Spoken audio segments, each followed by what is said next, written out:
Okay, ladies and gentlemen, let's talk about the truck since you saw it was running. Let's go over what I got done the other day. So I had to trim the fan a little bit to make my intercooler pipes fit. So I made all this fit, and the astute of you will notice I had to remove the snake eater throttle body. This is a LS2 or an LS3. I sunburned my hand welding without gloves on like a total idiot last night.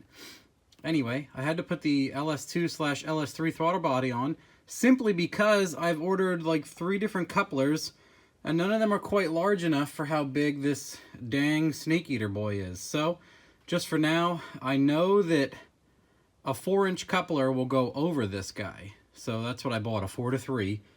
And I tried my absolute best to heat it up and do all sorts of things until I burned my hands trying to get it over the throttle. I was even using like a fish hook and scratched the throttle body sufficiently. And I just decided to call it quits since I have this throttle and that throttle, which reminds me I owe Shane Hines Tuning money for these.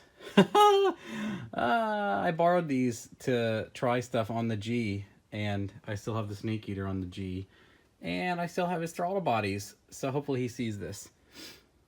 So I'll either send this back or pay him, or he might laugh because he doesn't care. Whatever, Shane, you know, we'll figure it out. He obviously might not even remember or doesn't care also. So we'll move on. The other tricky thing is this is tight, so there is not a lot of room. So I had to trim this. You can see I razor bladed it. I had to cut, I think I threw it out. I had to cut quite a bit of meat off of this coupler just to make the bend, and it pushes against the fan pretty heavily anyway. So that's the dilemma is the snake eater is even a little bit farther out, and it's like a 425 or 427 or 428 outside diameter that I measured. You can find those, but what people are doing is putting them on like blower cars. So they're like not the ply that I want. This is some insane 5-ply boy. Let me show you one here. Like this is one that I bought. This upgrade on Amazon. These guys sell some really nice couplers. That's what this is, but the logo's on the bottom. So this is a 4 to 3.5. I failed and I bought a 3.5 instead of a 3. And I didn't want to like have to increase the size of my piping simply because I don't really have the room. Normally you have more room than this, but this car has that Duramax rad that is huge. Normally that fan is bolting to the rad support here. But you know, 2 inches of that is taken up by the rad sticking out because also the intercooler is in here too, so that has met its own special things. The first clip is just this thing idling and running and everything. So what I wanted to do, I did the coolant temp sensor. Check out my ugly downpipe. I just made that last night. That's how I lobstered my hands. So I put a coolant temp sensor in the back of the other cylinder head right there, and I speaker wired it enough to plug into this coolant temp sensor, the stock one.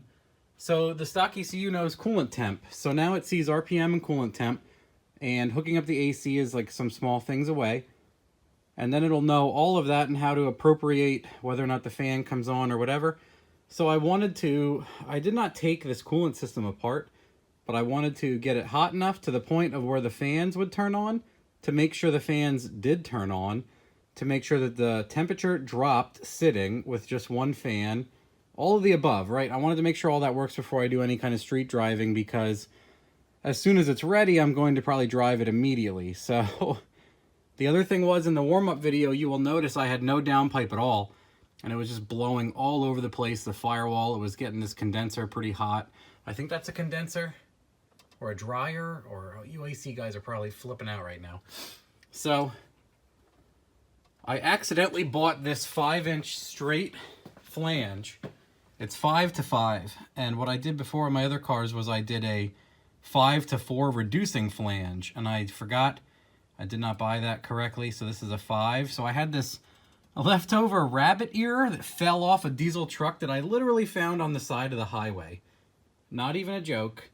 And I cut it up and butchered it to make just enough to blow this out of the way of the plug wires and everything else. So I'm not making a hood exit for this. I do not want to cut this hood. It's extremely nice. One thing that's not out of the sea of options is to get a completely different hood and put it out the hood, but I figure I'll just take the hood off because I want to do 4-inch downpipe testing, and then just for fun, I'd like to get a nicer transition and do a 5-inch test. Man, my fingers are blown out from that. Jeez.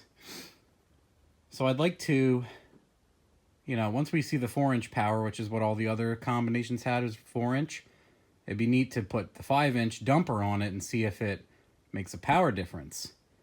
So this is just the one, these are leftover parts, and I'm not really going to use this. If I do for the 5-inch, I'm gonna portaband it farther down here and weld it clean, because this comes out pretty far. I'd like to do a closer and then try to do the closest 5-inch 90 and definitely clear this. It'll probably burn this trim to smithereens. So I'd like to do that for a few dyno tests. Like I said, just remove the hood. This is on here for now because you'll notice in the videos of it idling, I have no O2 sensor at all. So the next time or two I fire it, I want to check the O2 sensor. All I did was change the fueling until hot idle vacuum was good.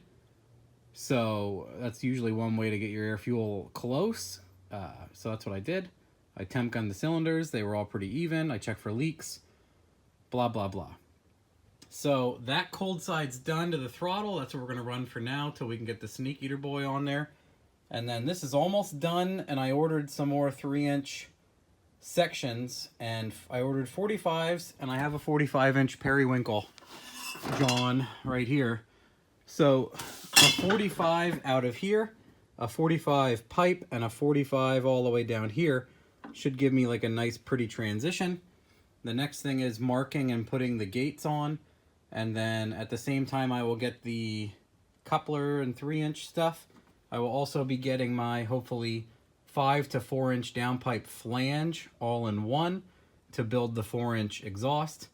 And then literally as soon as the exhaust is dumped past the firewall, I'm going to drive it to my buddy Mitch's shop, and we're going to put it on the lift to make this easier. This is the old stuff. So this is the old stuff. This is the new. I got this from a scrapyard. This is a 4-inch diesel mandrel bends. That's like the downpipe adapter for whatever the hell it was on.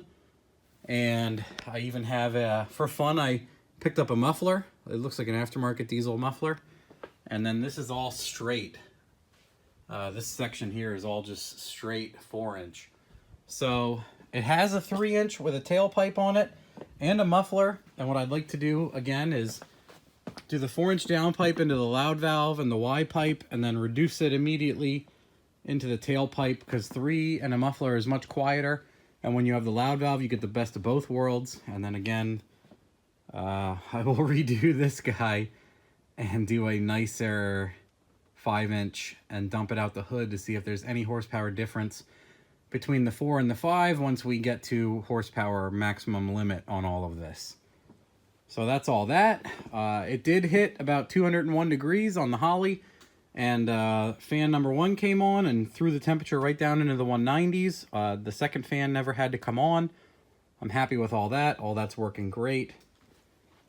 The rest of it is just intercooler piping, getting the exhaust on it. And then I do want to fire it once or twice with the O2 sensor, but man, that's pretty much it, is marking for these wastegates. These are the 2 gates up here, and yes, I'm going to, Joey was kind enough to give me a bunch of these bad Larrys in 45 and 90 in tight and long radius, and they're just going to go on there. I'm going to plasma, see this is the spine, the division, so one's going to go here and one's going to go back here, hopefully, you know, just mark them up and put the gates on, and then get a Civic, stock Civic header is usually the perfect size for these 44 mil outlets, and then make the dump tubes. And I'm not sure, it's going to depend if I want to put the gates lower or higher or where I can fit them. One of the other big things is my buddy has a thing to do AC lines, so if this stuff starts to make me mad at some point, we'll just redo the AC lines. It's already bent pretty good and out of the way as it is. I have extra heater hose my buddy Mitch gave me. Here's heater hose, and it even has 90s, formed 90s on it. So I think we were gonna 90 it and then keep it as tight to the underneath the firewall here and wrap it all the way around the coolant tank and then go under and down.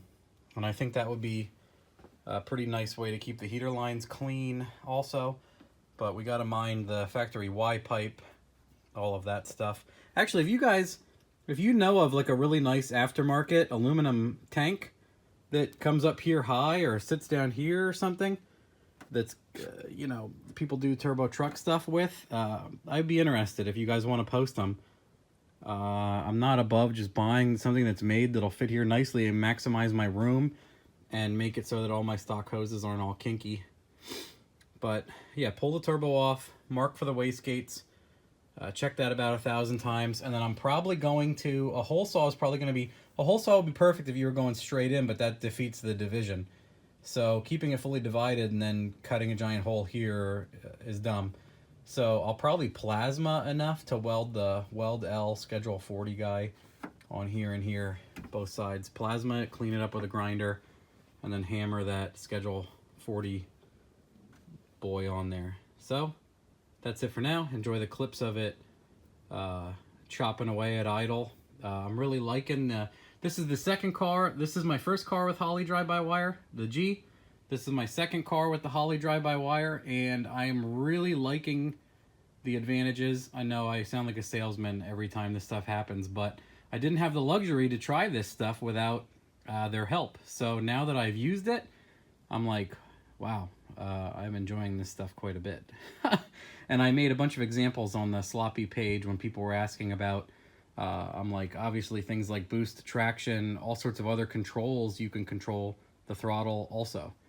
So you never have to play with an idle air control valve.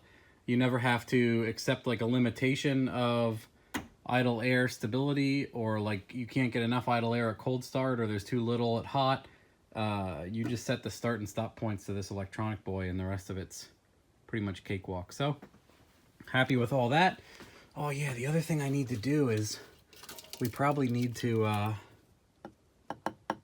put the manifold temp sensor into this pipe. So I might need to pull it out and then have somebody weld that guy on there. I will need somebody to do that. I cannot weld aluminum yet. Maybe I'll try, but I don't want to ruin my own pipe. So that's got to go on. Not the hugest, most important thing right now, but I want the data. I want to know. So the rest, everything else is good. Oh, after all this, it's about a half a tank, but this thing has a big tank. I don't know if it's the big tank or the small tank. Either way, it's still over 20 gallons. So it's at a half a tank. I'll probably drain it down to a quarter and dump it in my Kia, and then start dumping in ethanol because I have a content sensor and this pump gas smells awful.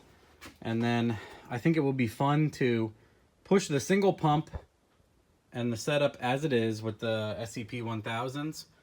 See what it makes. Maybe get about 50% ethanol in there so I can maximize what I'm using. Oh yeah, this thing already like golded out. It was just gray. It's already changing color, and you can see that in the flange too. Just from the heat cycle. So now I got the Y band, blah blah blah. Yeah, so the gates have got to go on it, because if I finish the downpipe before the gates, it's going for a drive. So the gates have got to get done. But that's it. There's the update. Figure you guys would like hearing it idle and run. I posted some short videos on like Instaflam and the sloppy pages, but that's where I'm at. So everything's doing really good. I'm really happy so far. Just got to get my intercooler pipes connected, and then we can make boosty noises and do the stock fuel line stuff. And then, like I said, I'll probably go straight to a 5/8-10 feed, split it, go into the rails, then go into the regulator and all the fancy stuff. And then it has a 400 or a 450 in the tank, and then on the shelf I have a 450 and an AEM 340. All three of those are going in the tank together. 3 completely different fuel pumps. I thought that would be funny because I have them laying around. So that's it.